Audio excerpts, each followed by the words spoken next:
Assalamualaikum warahmatullahi ta'ala wabarakatuh. Ahlan wa sahlan, kaifa haluka sahabat Al-Bahjah TV dimanapun antum berada. Mudah-mudahan antum semua tetap dalam lindungan Allah subhanahu wa ta'ala dan tetap mendapat rahmat Allah jalla jalaluhu wa azamatuh. Sahabat Al-Bahjah TV, alhamdulillah pada kesempatan kali ini, antum semuanya bertemu lagi dengan kami Habib Hisham Al-Habsyi, tentunya dalam acara Ragam Sunnah Nabawi. Insyaallah selama 30 menit ke depan, kami akan menemani antum semuanya dengan berbagai penjelasan daripada sunnah nabawiyah. Untuk itu, pada kesempatan kali ini, kami persilakan kepada sahabat Al-Bahjah TV yang ingin bertanya, fa'alaihi falyatafaddal mashkura. Assalamualaikum warahmatullahi wabarakatuh. Habib, saya Dede ingin bertanya, apa hukuman bagi seseorang yang memutuskan tali silaturahmi? Terima kasih. Assalamualaikum warahmatullahi wabarakatuh. Baiklah, kepada sahabat Dede yang bertanya, apa hukuman bagi seseorang yang memutus tali silaturahmi? Ketahuilah bahwasanya silaturahmi adalah salah satu daripada perintah Allah subhanahu wa ta'ala, yang mana silah bermakna menyambung dan rahim bermakna kasih sayang. Artinya kita dianjurkan dan diperintahkan oleh Allah subhanahu wa ta'ala untuk menyambung tali persaudaraan di antara kita, sehingga kita saling mengasihi karena Allah jalla jalaluhu wa azamatuh. Di dalam Al-Quran awal surat Al-Baqarah, Allah subhanahu wa ta'ala berfirman, walladzina yasiluna ma amarallahu bi ayyusal. Dan mereka adalah orang-orang yasiluna yang mereka nyambung ma apa-apa amarallah yang telah diperintahkan Allah bihi dengannya ayyusal untuk disambung. Allah memerintahkan kita sebagai hambanya untuk terus menyambung tali silaturahmi di antara kita. Rasulullah sallallahu alaihi wasallam bersabda, Ar-Rahimuna yarhamhumur Rahman. Orang-orang yang saling berkasih sayang, maka dia akan disayangi oleh Zat yang Maha Penyayang. Kalau Allah sudah sayang kepada kita, karena kita menjaga tali persaudaraan di antara kita, maka apapun yang kita minta kepada Allah subhanahu wa ta'ala, tentu akan langsung dikabulkan dan diijabah oleh Allah jalla jalaluhu wa azamatuh. Maka dikatakan musibah, celaka, apabila rasa kasih sayang telah hilang dalam hati kita, maka itu adalah musibah yang paling besar. Maka jangan sampai Allah hilangkan kasih sayang di dalam hati kita dan menjadi orang yang terkena celaka dan musibah dari Allah jalla jalaluhu wa azamatuh. Oleh karena itu, marilah saat ini kita fahami tentang apa saja hal-hal yang menjadi sebab putusnya tali silaturahmi. Yang pertama, orang yang memutus tali silaturahmi biasanya dia lupa akan pentingnya makna tali silaturahmi. Dia lupa bahwasanya menyambung silaturahmi adalah sebuah yang penting. Dia remehkan. Ada tamu datang ke rumahnya, tidak dia sambut, tidak dia sapa, tidak dia jamu. Maka ini orang adalah orang yang meremehkan makna silaturahmi. Ada keluarga datang bersilaturahmi ke rumah, dia tidak berikan senyumnya, dia tidak menyambutnya, maka orang ini sesungguhnya orang yang menjadi sebab kelak putusnya silaturahmi di antara keluarga dan sahabatnya. Kemudian ma'asyiral muslimin, sahabat Al-Bahjah TV dimanapun Anda berada, yang kedua daripada penyebab tali silaturahmi putus adalah ini, di dalam hati. Penyakit hati. Seseorang yang di dalam hatinya penuh dengan penyakit hati, maka dia akan cepat putus tali silaturahminya. Mulai dari di dalam hatinya ada sombong, ya, menolak kebenaran. Apabila dinasehati maka dia tidak akan menerimanya. Inilah ciri orang sombong. Hasud, dia tidak senang jika melihat orang lain senang, dan dia pun senang jika melihat orang lain susah. Maka orang ini orang hasud, maka orang-orang yang di dalam hatinya ada penyakit-penyakit hati, maka dipastikan dia akan menjadi orang yang menjadi sebab kelak di keluarganya yang memecah belah di antara sesamanya. Rasulullah SAW senantiasa berdoa kepada Allah Subhanahu wa taala, "Qul a'udzu birabbil falaq." Ya Allah, aku berlindung kepadamu ya Allah. Di akhir ayat Allah mengatakan min syarri hasidin idza hasada, dari seorang penghasut apabila dia sedang mendengki. Maka Nabi Muhammad berdoa kepada Allah Subhanahu wa taala untuk dibersihkan hatinya dari penyakit-penyakit hati. Dan ma'asyiral muslimin rahimakumullah, yang ketiga, penyebab putusnya tali silaturahmi adalah mengakhirkan daripada pembagian waris atau memakan harta hak waris keluarga. Maka orang yang demikian dia akan menjadi penyebab putusnya dan bubarnya, ributnya keluarga di antara mereka. Maka mari sama-sama kita menjaga tali silaturahmi di antara kita dengan cara yang pertama, hilangkan gengsi, mintalah maaf. Jangan sampai kita menjadi orang yang gengsi untuk meminta maaf duluan. Meminta maaf bukan menunjukkan bahwasanya adalah engkau orang yang salah, engkau orang yang kalah. Tapi meminta maaf adalah sebuah kemuliaan, dan yang memberi maaf adalah lebih utama daripada itu semua. Allahumma innaka afuun tuhibbul afwa fa'fu anna. Ya Allah, Engkau maha pemaaf dan Engkau mencintai daripada kata maaf, maka maafkanlah kami semua. Yang kedua, daripada cara mempererat tali silaturahmi adalah berjabat tangan. Tentunya dengan berbagai syaratnya, dengan yang mahram. Jangan kau berjabat tangan dengan yang bukan mahram. Berjabat tangan dikatakan oleh baginda Nabi Muhammad SAW, apabila seseorang berjabat tangan dengan saudaranya, maka Allah lunturkan dosa-dosa tangannya selama dia berjabat tangan dengan saudaranya. Maka berjabat tangan yang dengan cara yang benar, maka itu semua adalah hal-hal yang dapat mempererat tali silaturahmi di antara kita. Kemudian lebih daripada itu, yang terakhir adalah dengan cara hormati tamu dan tetangga. Maka sesungguhnya Rasulullah SAW bersabda, "Man kana yu'minu billahi wal yaumil akhir falyukrim dhaifah." Barang siapa yang dia beriman kepada Allah Subhanahu wa taala dan dia beriman akan hari kiamat, falyukrim dhaifah, maka muliakanlah tamunya. Dan barang siapa, kata Nabi, yang dia beriman kepada Allah dan hari kiamat, falyukrim jarah, muliakan jugalah tetangganya. Kenapa tetangga harus kita muliakan? Pepatah Arab mengatakan al-jar qabla dar, tetangga sebelum beli rumah. Maka kebiasaan orang-orang Arab, sebelum dia membeli rumah, dia lihat dulu lingkungan sekitarnya. Dia lihat dulu orang yang tinggal di sekitarnya, dan tetangga adalah menjadi pengaruh bagi kehidupan kita. Maka hormati tetangga, kemudian kita hormati tamu. Jangan sampai kita menjadi orang-orang yang tidak menyambung tali silaturahmi. Bahkan Nabi Muhammad SAW mengingatkan, laisal wasil bil mukafi, bukan termasuk orang yang menyambung tali silaturahmi. Bil mukafi adalah orang yang demukafi. Mukafi adalah dia membalas daripada apa yang diberikan oleh orang lain. Walakinnal wasil alladzi idza qata'at rahimah wasalaha. Akan tetapi penyambung tali silaturahmi yang apabila dia diputus hubungan dengannya, maka dia menjadi orang yang pertama berusaha untuk meminta maaf dan menyambungnya kembali.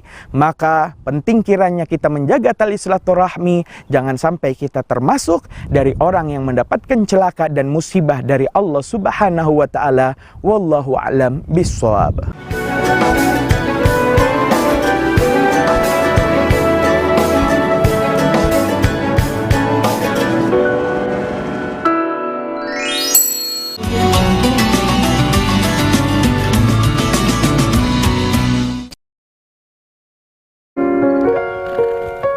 Ahammiyatus siratin nabawiyyati fi fahmil Islam.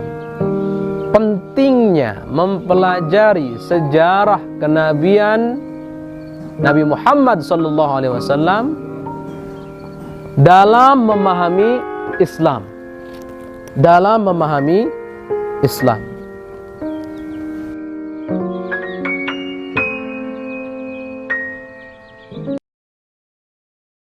AB Chicken merupakan usaha keumatan yang tersebar di beberapa kota di Indonesia.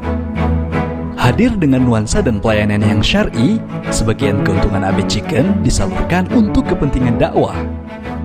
Keramahan, kenyamanan, dan kemudahan adalah bukti pelayanan terbaik untuk Anda.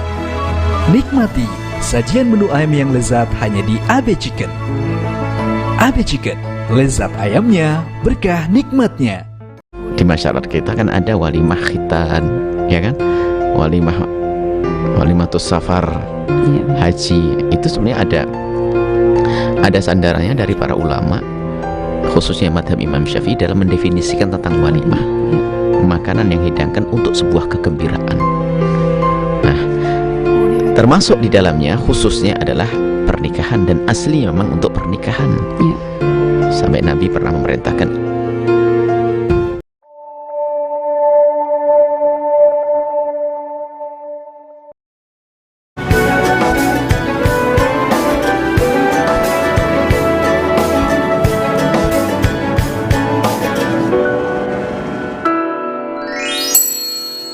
Assalamualaikum Habib, saya Rahmat mau bertanya, bagaimana kesunahan kita ketika bangun tidur? Terima kasih. Assalamualaikum warahmatullahi wabarakatuh.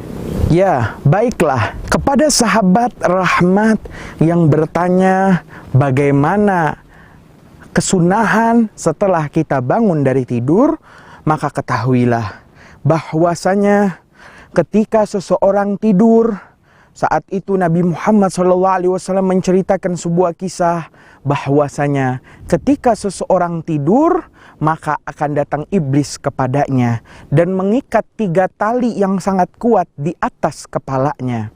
Sehingga barang siapa, kata Nabi, yang ketika dia bangun tidur membaca zikir, mengingat Allah Subhanahu wa Ta'ala, berdoa kepada Allah Jalla Jalaluhu wa 'azamatuh, maka akan terlepaslah satu ikatannya. Kemudian apabila orang tersebut berwudu dengan sempurna, maka terlepaslah ikatan yang kedua. Dan apabila, kata Nabi, ia melakukan salat sunnah 2 rakaat, maka terlepas jugalah daripada ikatan yang terakhir dan ketiga. Maka barang siapa yang telah terlepas 3 ikatannya daripada apa yang diikat oleh iblis di malam hari, maka dia akan melewati hari itu dengan penuh semangat dan dengan penuh niat yang sangat luar biasa. Akan tetapi, kata Nabi, apabila seseorang masih tersisa di dirinya ikatan-ikatan tersebut, maka dia akan melewati harinya dalam keadaan lemah, dalam keadaan lemas, dan orang tersebut akan malas dalam ibadahnya. Ma'asyiral muslimin, sahabat Al-Bahjah TV, maka ketahuilah bahwasanya kita dianjurkan untuk berusaha. Ada usaha untuk bangun di awal waktu, sehingga kita tidak meninggalkan daripada sholat subuh atau mengakhirkannya sehingga keluar daripada waktu sholat.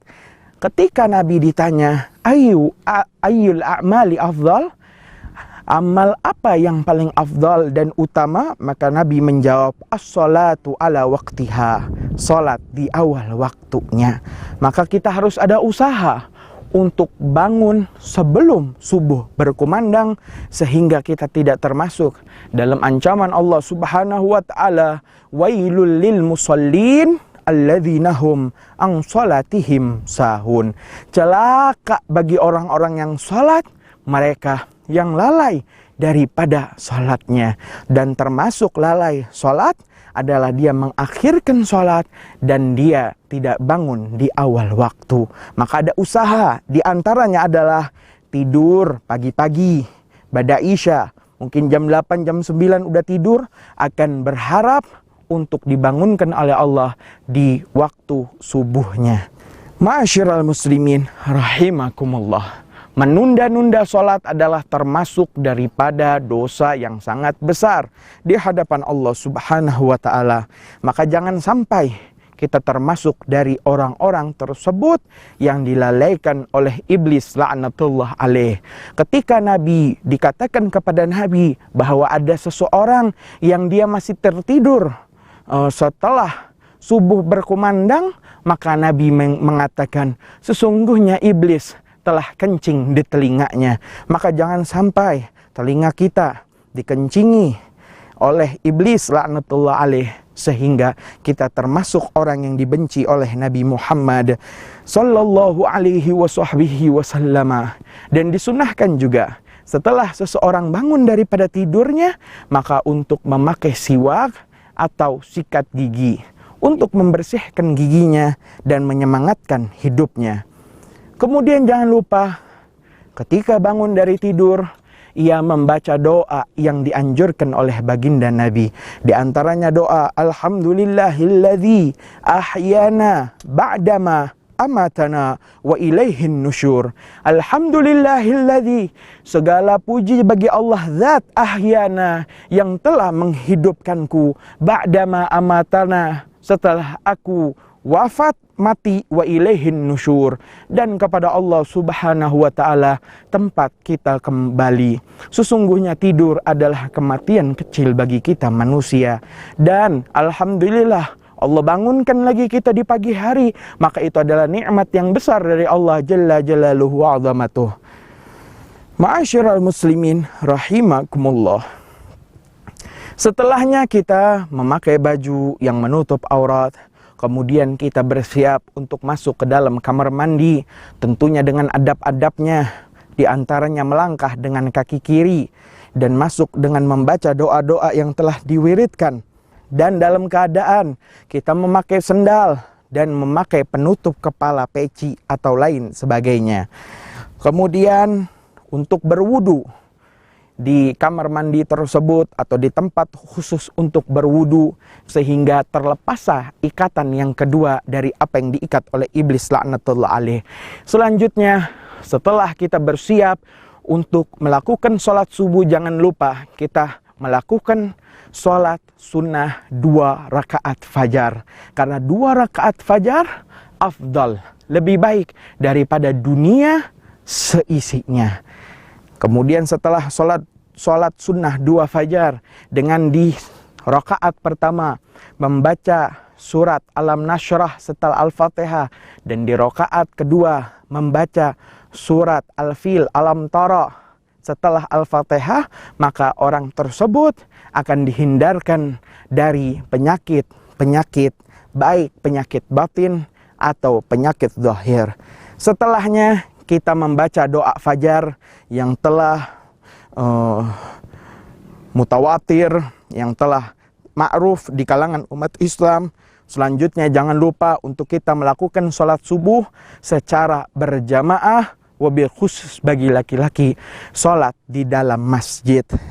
Setelah sholat berjamaah, jangan lupa menutup daripada hal tersebut dengan pembacaan wirdul latif, doa yang telah ma'ruf karangan Al-Habib Abdullah Al-Haddad. Ma'asyiral muslimin rahimakumullah. Maka itulah di antara adab-adab ketika kita bangun dari kita punya tidur. Kita bersyukur kepada Allah Subhanahu wa ta'ala atas nikmat yang sangat besar. Dan janganlah kita termasuk orang yang tidak memberikan hak terhadap mata kita sendiri. Nabi mengatakan, janganlah engkau bergadang, karena bergadang sahirul layal, itu adalah termasuk engkau menzalimi hakmu terhadap mata dirimu. Maka beri mata kita haknya, beri masing-masing anggota kita haknya, karena itu adalah termasuk daripada adab-adab ketika tidur. Ma'asyiral muslimin, sahabat Al-Bahjah TV dimanapun antum berada, maka mudah-mudahan Allah bangkitkan, Allah beri kita semangat di hari ini penuh keberkahan, penuh hidayah dari Allah Subhanahu wa ta'ala. Sekian saja, wallahu a'lam bishawab.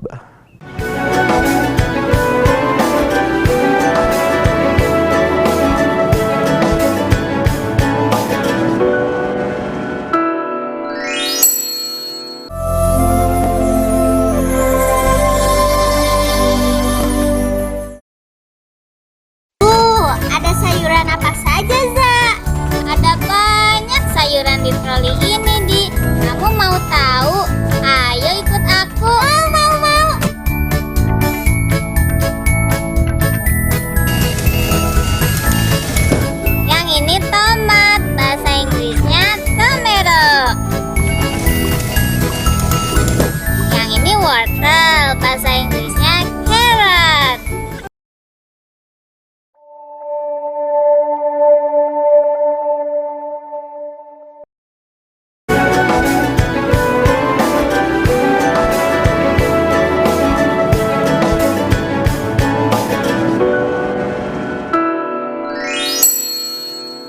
Ma'asyiral muslimin, sahabat Al-Bahjah TV dimanapun antum berada. Maka itulah kesimpulan kesunahan-kesunahan nabawiyah. Di antaranya adalah kesunahan ketika kita bersilaturahmi. Maka di antaranya adalah hilangkan gengsi, mintalah maaf, berjabat tangan, dan hormati tamu dan tetangga. Maka itu adalah di antara adab-adab bersilaturahmi. Mudah-mudahan Allah sambungkan hati di antara kita, dan pertemuan ini tidak hanya pertemuan jasad di antara kita, tetapi juga pertemuan hati di antara kita. Dan juga ada sunnah ketika bangun daripada tidur. Maka ketahuilah, ketika bangun tidur, usahakan kita bangun berpagi-pagi, sehingga kita tidak meninggalkan daripada jadwal-jadwal sholat. Dan juga setelah itu membaca doa dengan doa yang telah diriwayatkan, kemudian berwudu, dan juga sholat sunnah 2 rakaat, sehingga terlepaslah tali-tali ikatan iblis yang mengikat di badan kita yang kita tidak dapat melihatnya. Mudah-mudahan Allah senantiasa menghidupkan kita dalam keadaan beribadah dan dalam keadaan sehat taat kepada Allah Subhanahu wa Ta'ala. Ya sahabat Al-Bahjah TV, tak terasa sudah 30 menit kami Al-Habib Hisham Al-Habsyi menemani antum semuanya dalam acara Ragam Sunnah Nabawi. Fa insyaallah kita akan ketemu lagi pada jam dan acara yang sama, tentunya masih di Ragam Sunnah Nabawi. Mudah-mudahan kita selalu dapat mempraktekkan kesunahan Nabi sedikit demi sedikit, sejengkal demi sejengkal, sehasta demi sehasta, sehingga kita termasuk daripada waliullah, kekasih Allah Subhanahu wa Ta'ala. Sekian saja, wallahul muwafiq ila aqwamit thoriq. Wassalamualaikum warahmatullahi taala wabarakatuh.